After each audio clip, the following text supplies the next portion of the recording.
The real reason is Israel. Every president, from when I joined the CIA, George H.W. Bush had just become president, the Israelis asked us to bomb Iran. Every single president.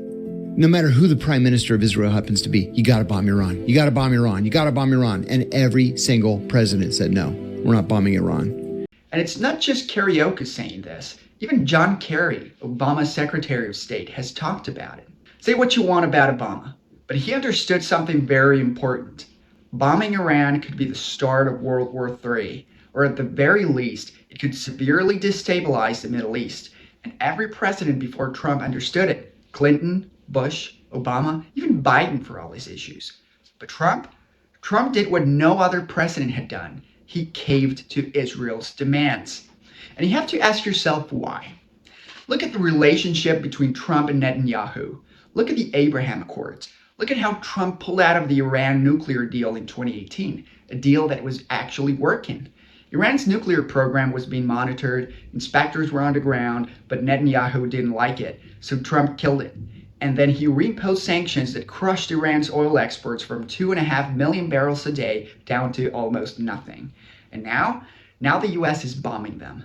So when I say Trump has become Israel's puppet, I'm saying it because I've looked at the evidence.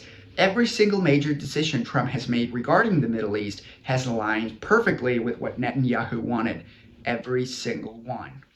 The United States has spent trillions of dollars on wars in the Middle East. Trillions. And what have they gotten for it? Iraq is a mess. Afghanistan fell back to the Taliban after the disastrous 2021 withdrawal. Libya is a failed state. Syria is destroyed. And now the US is doing it again with Iran. A country of 85 million people. A country with an actual military. A country that sits right next to the Strait of Hormuz, where 20% of the world's oil passes through every single day. And the saddest part? The people who are going to suffer the most are ordinary Iranians. People who have been protesting their own government. People who want change. People who don't want war any more than you or I do. As of today, Israel has bombed and occupied parts of Lebanon, and Iran and the US have reached a peace agreement. But if this peace agreement falls apart, we're not just looking at another war in the Middle East. We could be looking at the spark that collapses the global economy, and nobody in power seems to care. So what do you think? Is this really about security?